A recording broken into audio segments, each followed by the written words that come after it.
Good morning. I'm Dr. Dhivyabharathi, Senior Resident, Department of DVL. I'm going to speak about photodermatosis today. So first we'll speak about the common terminologies about the photodermatosis, which we are using in normal basis. One is photobiology, which is nothing but the study of the effects of UV radiation and visible VR on living matters. And what is photodermatology means? It's a study of the normal as well as abnormal effects of UV and VR on skin. And what is photosensitivity? It is nothing but the abnormal response to ordinary light exposure. And photodermatosis are a heterogeneous group of disorders resulting from abnormal cutaneous reactions to solar radiation. So this is the electromagnetic spectrum or the solar spectrum. You can see in this electromagnetic magnetic spectrum, there are various spectrum of waves, that is gamma waves, ranging from gamma waves to X-rays, UV rays, infrared rays, microwaves, and up to radio waves and long radio waves. So the visible spectrum ranges from 400 nanometers to 700 nanometers. And so this is the visible light, that is 400 nanometers to 760 nanometers. Under ultraviolet rays, it is again divided into vacuum UVR. This does not reach the Earth's surface, and so we doesn't have to worry about it. And the main thing that we'll learn today is by UVA and UVB. UVC is also the thing which does not reach the Earth's surface, so we no need to worry about it. And UVB, the nanometers, that is the wavelength ranges from 290 nanometers to 320 nanometers. And UVA, it is further divided into UVA1 and UVA2. UVA1, the wavelength ranges from 320 nanometers to 340 nanometers, and UVA2, the wavelength ranges from 340 nanometers to 400 nanometers. So this is all about the ultraviolet rays and its wavelength. And visible light, as I've already said, it is between 400 nanometers to 700 to 760 nanometers. So from where all these rays are emitted from is the sun. So the sun is the chief component of the solar system, which produces a continuous spectrum of electromagnetic radiation. All the wavelengths shorter than 290 nanometers are observed by the ozone layer and the stratosphere, located about 25 to 30 kilometers above the surface of the Earth. So that's why the prevention or the preservation of the ozone layer is very much important. And all the global warming all contribute to the factor to the damage of the ozone layer. So the wavelength shorter than 290 nanometers, it will not reach the stratosphere. It is absorbed by the ozone layer itself. And UVR is invisible. As I've already said, the vacuum UVR is invisible. UVR, or less than 9% of the total solar radiance between 290 to 2500 nanometers received on the Earth's surface. The UV photons have a greatest biological impact. So we'll mainly focus on the UV radiation because that is which is causing all the dermatosis, photodermatosis. So the UV radiation is light having a wavelength between 100 to 400 nanometers. So as I've already said before, it is classified into UVC, UVB and UVA. UVC rays, the wavelength are between 100 to 290 nanometers. UVB, the wavelength is between 290 to 320 nanometers, and UVA, the wavelength is 320 to 400 nanometers. The UVC rays are shorter in wavelength, so they will not reach the Earth's surface and they are filtered out by the ozone layer. The UVB rays, they reaches the Earth's surface and they are responsible for cutaneous photobiological effects. And UVA are further subdivided into a longer wavelength, that is UVA1, that is 340 to 400 nanometers, and a shorter wavelength UVA2, that is 320 to 340 nanometers. This also will contribute to the photobiological events, but it will be less harmful. So Some words about the visible light and the infrared light. The visible spectrum portion of the optical radiation spectrum that is visible to human eye is the visible light. The spectrum of visible light extends from violet at around 400 nanometers and finishing at red at about 700 nanometers. So the rays between 700 nanometers are infrared rays. They are not visible and are responsible for the heating effect.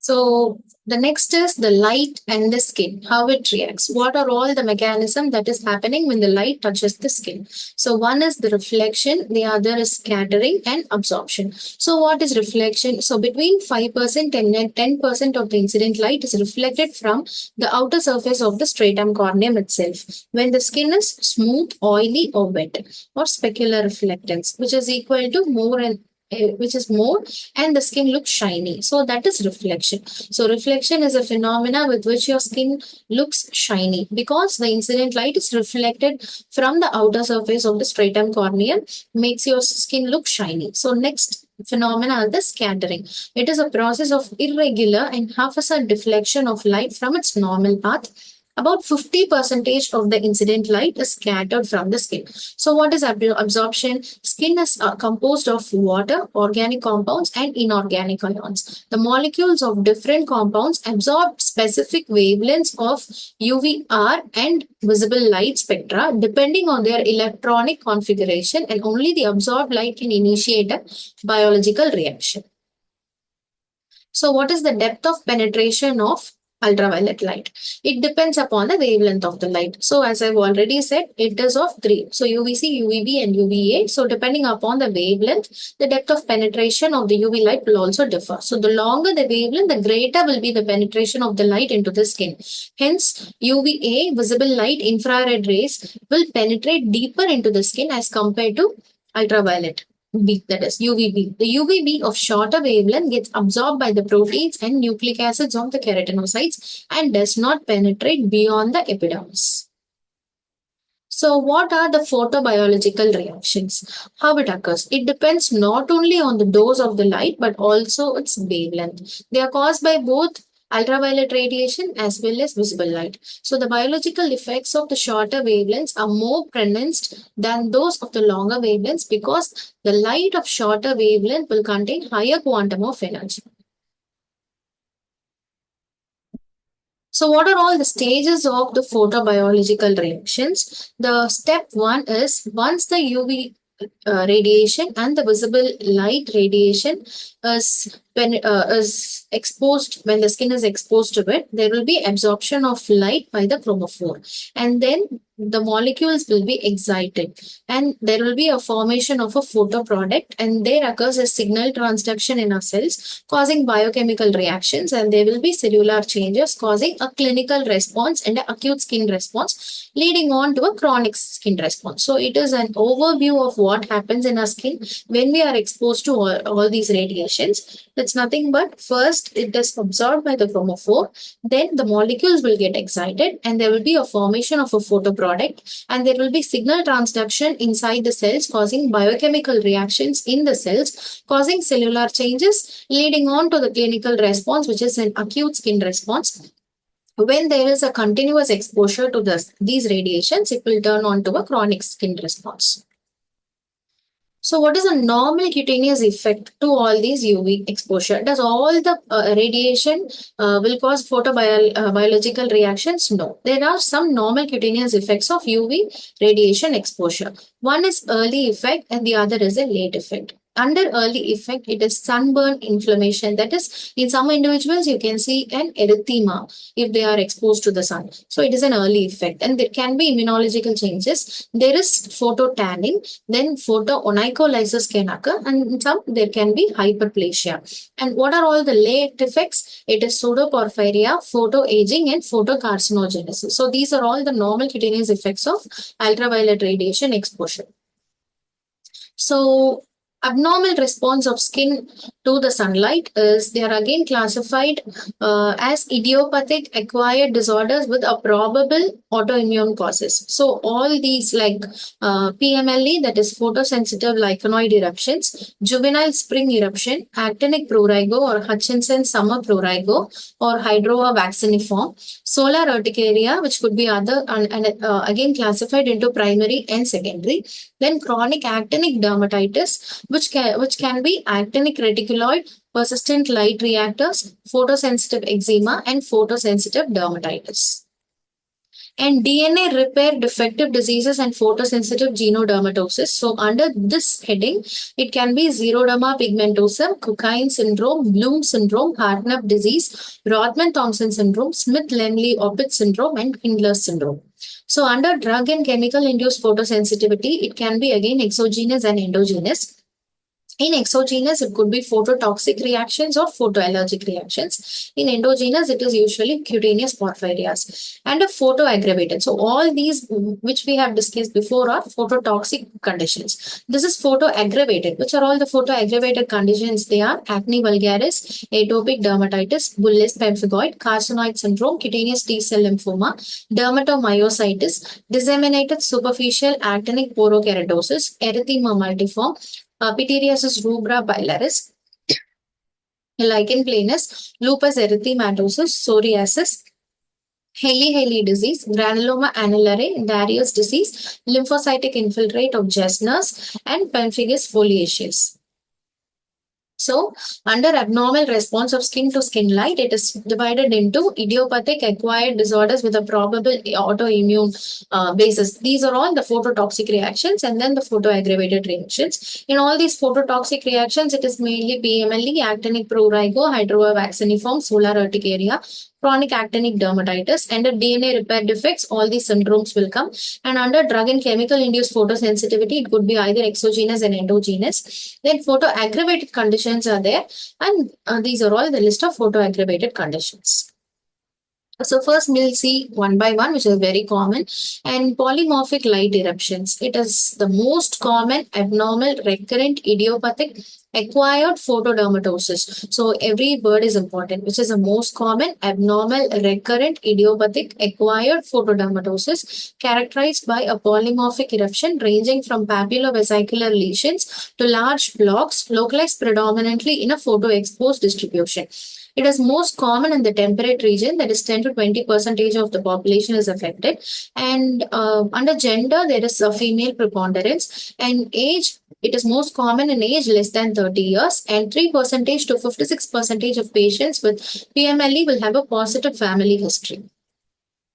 So what is the pathogenesis of this PMLE? It is a cell-mediated delay type hypersensitivity response to a sunlight-induced neoantigen and immunosuppression by UVR due to genetic predisposition, resulting in increased recognition of antigens, decreased Langerhans cells migration, and reduced Th2 skewing, and reduced expression of TNF-alpha, interleukin-4, and interleukin-10, and abnormalities in arachidonic acid metabolism are all the proposed pathogenesis for PMLE. So what is the main clinical feature? The lesions commonly in early summer and gradually improves as summer progresses because of the hardening effect. And the typical sites affected are the bridge of the nose, cheeks, chin, back, sides, and V area of the neck, dorsal aspect of the hands, dorsolateral aspect of the arms, and dorsal aspect of the feet. So what are all the sites which are exposed to the sun? They are all most common sites. And primary lesion, it will be an itchy, grouped, small or large erythematous or skin-colored papules, blocks or papulovesicles. They occur repeatedly at same site, throughout the extent and the severity may vary. Rarely, rash becomes generalized due to autosensitization, and secondary changes like eczematization and lichenification can occur. Next is photosensitive lichenoid eruptions, most frequently in young, fair complexioned individuals and family history present or absent. These eruptions occur in summer.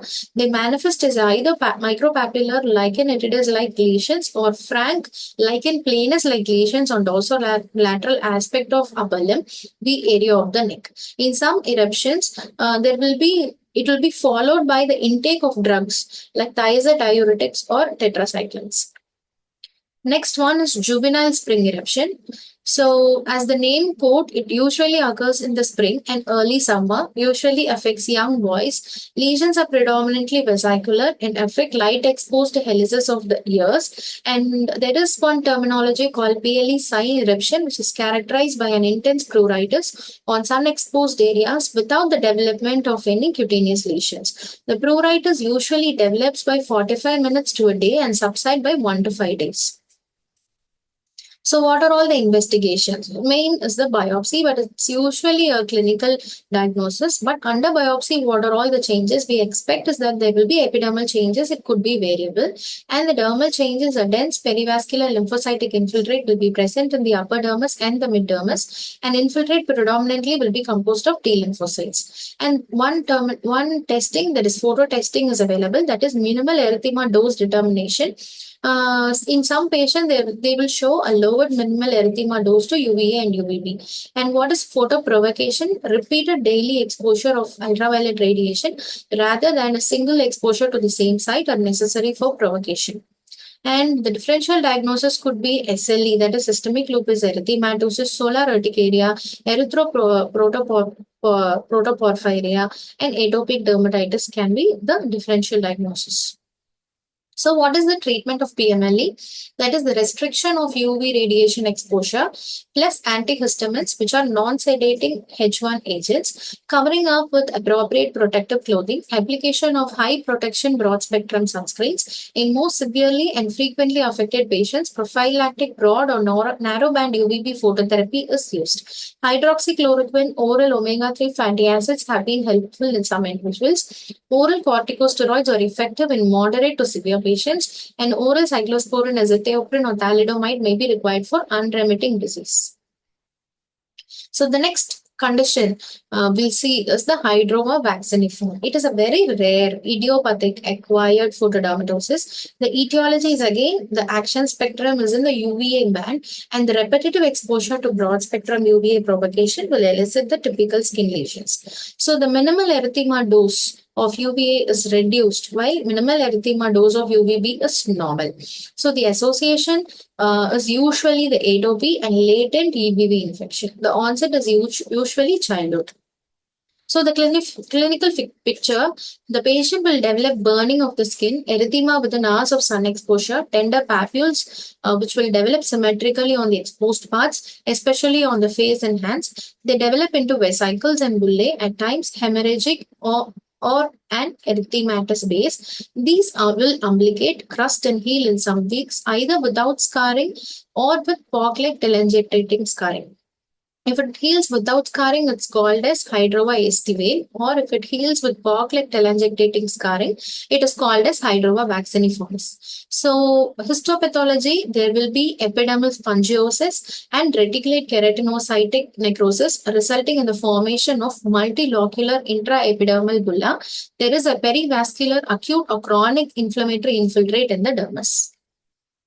So what are all the differential diagnoses? In childhood, it is erythropoietic protoporphyria. In adult, it is drug-induced photosensitivity, lupus erythematosus, and porphyria cutanea tarda. The treatment is photoprotection with appropriate clothing, use of broad-spectrum sunscreen, prophylactic therapy using BB, UVB, NB, UVB, or PUVA to prevent recurrences, and beta-carotene, azathioprine, and hydroxychloroquine can also be tried.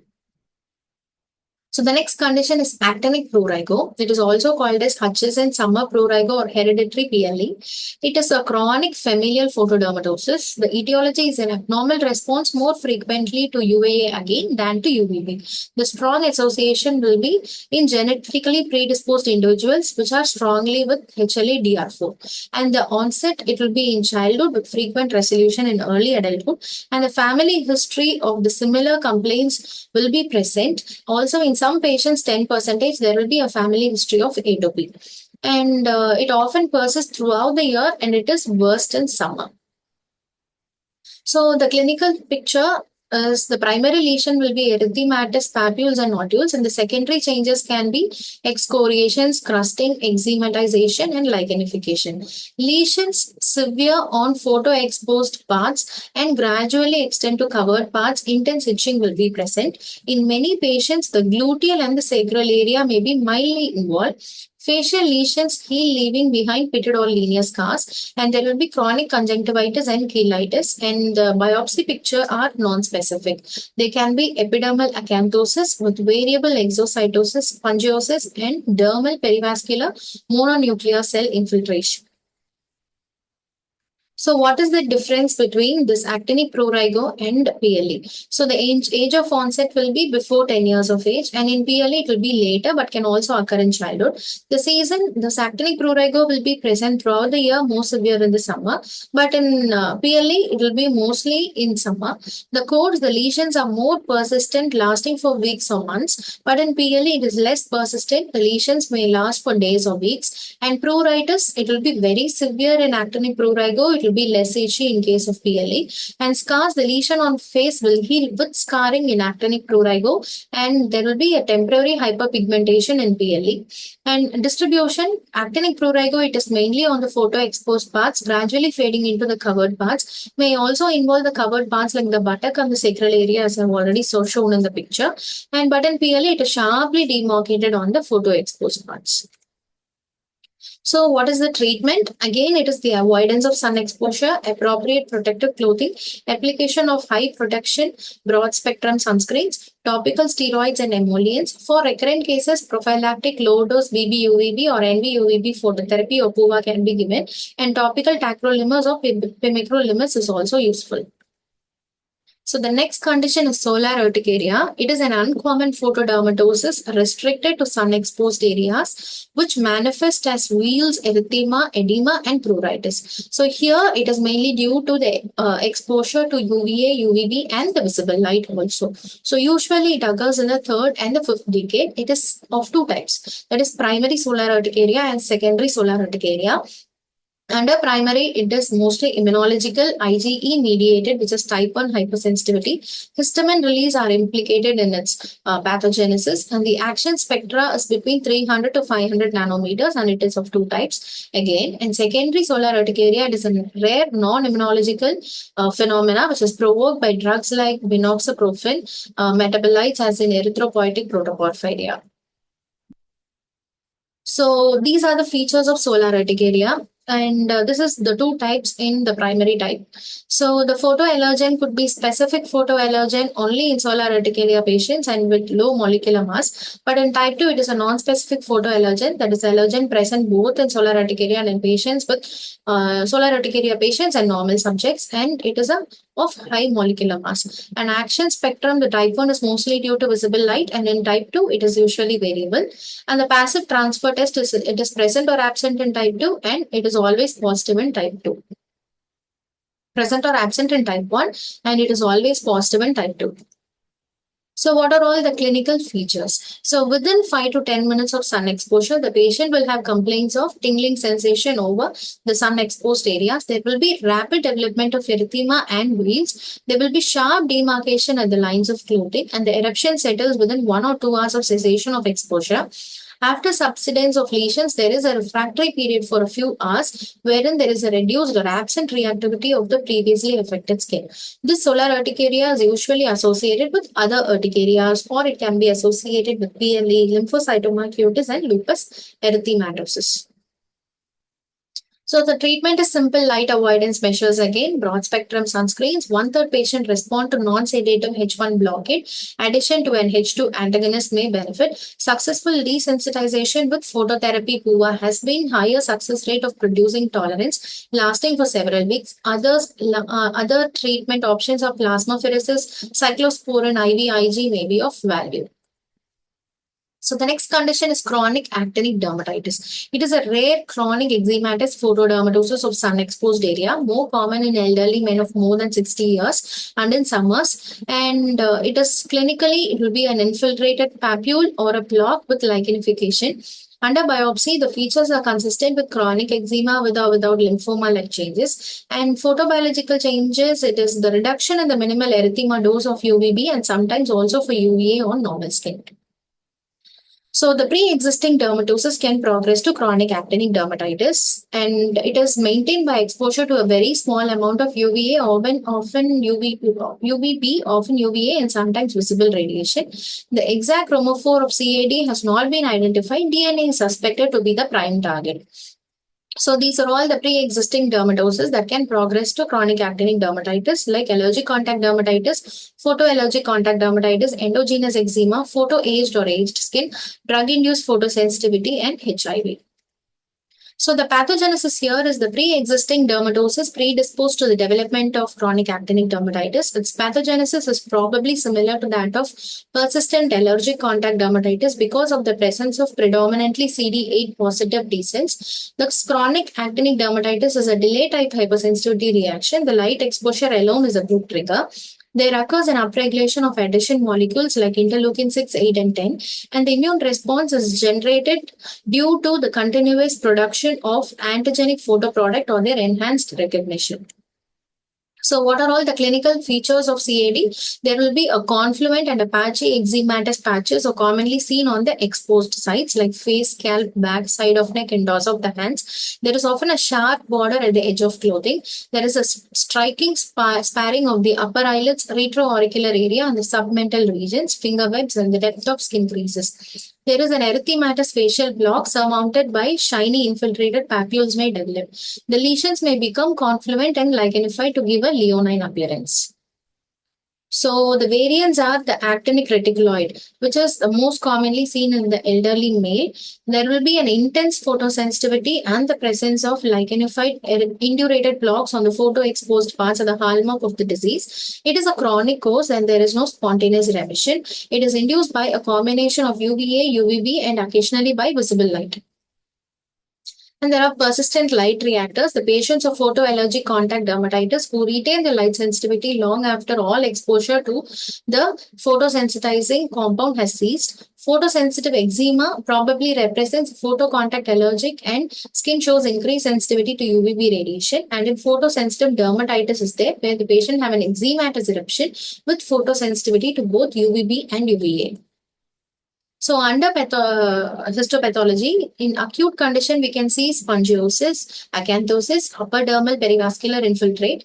And in chronic pathology, you can see epidermal hyperplasia, deep dermal inflammatory infiltrates, and granulomatous changes. And Langerhans cells can also be seen. Eosinophils plasma cells can be seen.